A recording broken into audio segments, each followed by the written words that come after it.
If you're over 50 and your belly keeps growing no matter how much you've starved yourself, exercised, or drunk every fat-burning tea out there, I have news for you. The problem isn't how much you eat.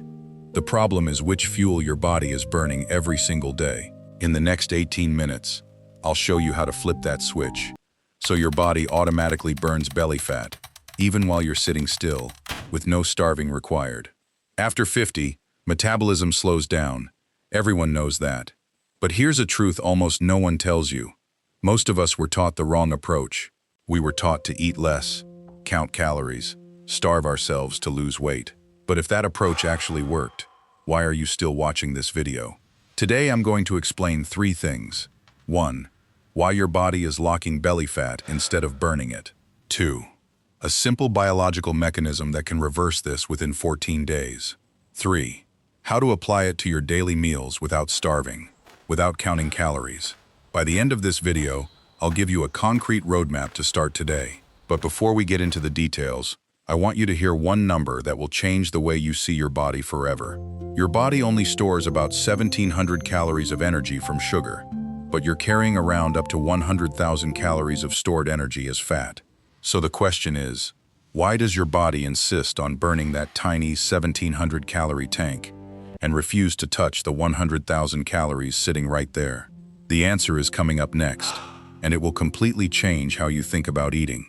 Your body basically runs on 2 types of fuel, sugar and fat, and it has a very clear order of priority. It will always burn sugar first, fat second. Always. That sounds normal, until you understand this.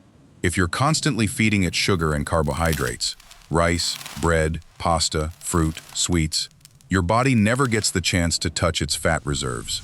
It just keeps burning sugar, burning sugar, burning sugar, all day, every day, year after year. This is why so many people exercise hard and eat a little less, but their belly refuses to budge, because they've never actually forced their body to unlock its fat reserves. When you cut back on sugar intake, something interesting happens. The body is forced to find another energy source, and it turns to fat. This process starts in the liver. The liver begins releasing stored fat for energy, and that's exactly why the belly area, where visceral fat and fat around the liver accumulate the most, is where you'll see the most noticeable change. Picture it this way. Burning sugar is like running on a tiny AAA battery. It dies fast, and you have to keep recharging. Burning fat is like plugging into a car battery. Steady, stable energy all day long, no afternoon crash. Do you often hit an energy slump around 2 to 3 p.m.? Comment yes below, because that connects directly to what I'm about to explain next. This is the most important part of the entire video, so pay close attention. Insulin is a hormone released by the pancreas every time you eat sugar or carbohydrates.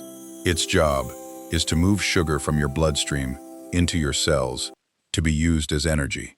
But if you consume sugar and carbohydrates constantly for years, which is what most of us do, the body gradually becomes numb to insulin. Cells stop responding to it properly. This is called insulin resistance.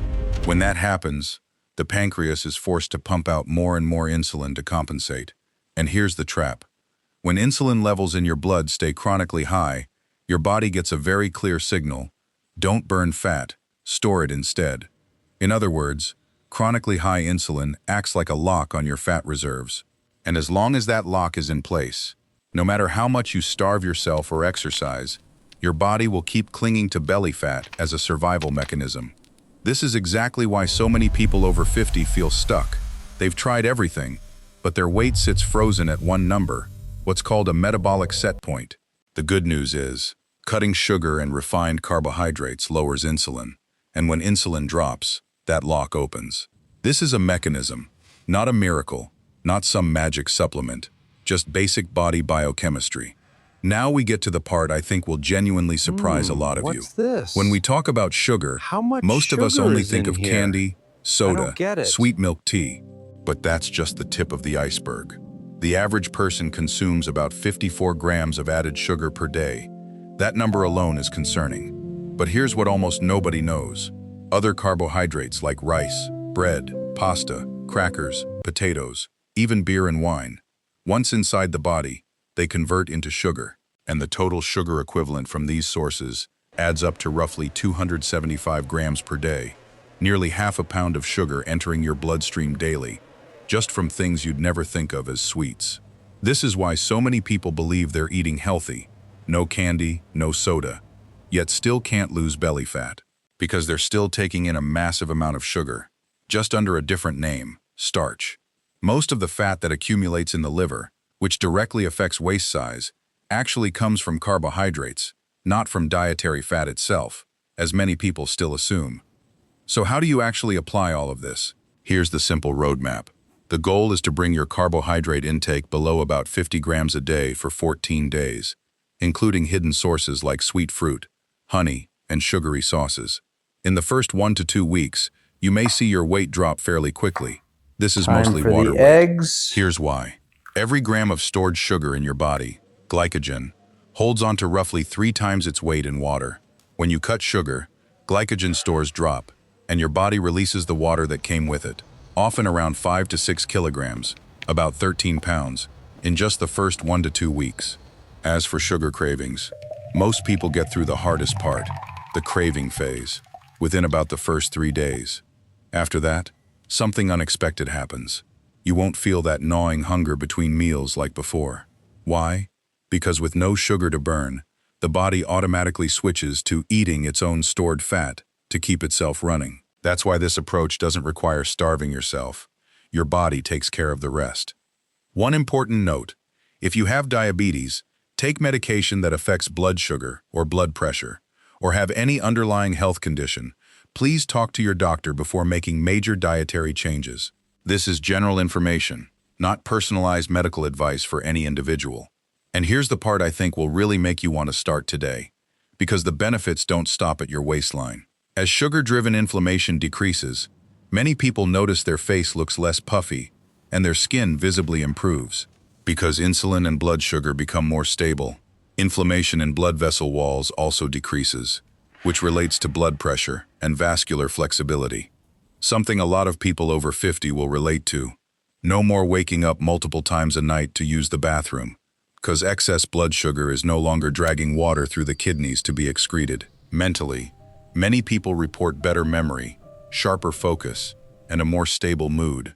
The body also absorbs important minerals better: potassium, magnesium, calcium, vitamin D, and vitamin B1, nutrients that often get flushed out when blood sugar keeps swinging up and down. Let me summarize the most important thing in this video. Burning stubborn belly fat after 50 does not require starving yourself to exhaustion, and it doesn't require punishing workouts every single day. The scientific key lies in a very specific mechanism: reducing sugar and carbohydrates to bring insulin down to a stable level, which unlocks the 100,000 calorie fat reserve your body has been holding on to for years. So what's your next step? Simple. Challenge yourself for the next 14 days. You don't need to change everything at once. Just start paying attention to the hidden carbohydrates in your daily meals: rice, bread, noodles, sugary drinks.